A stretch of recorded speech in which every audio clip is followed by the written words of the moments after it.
কৃষ্ণ আধা বাবা, রাধারানী ছাড়া শ্রীকৃষ্ণ কখনো সম্পূর্ণ হতে পারে না। তাই তো আমার গানের মহাজন কি বলছেন শুনুন। ওই উদাস দুপুর বেলা সখী আর আসবে কি একলা নদী ঘাটে রে,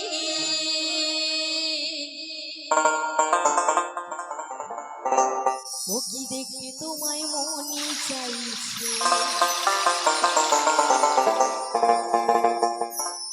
শ্রীকৃষ্ণর বাঁশির সুরে রাধারানী আর ঘরে থাকতে পারলো না। তাই তো সে জল ফেলে জল আনতে গিয়েছিল। তাই তো সবাই তাকে কলঙ্কিনী বলে ডাকে। সেই বাঁশির সুরে আর রাধারানীকে ঘরে থাকতে দিল না। তাই তো আমার গানের ভাষা কি বলছেন, ও কি দেখতে তোমায় মনে চাইছে।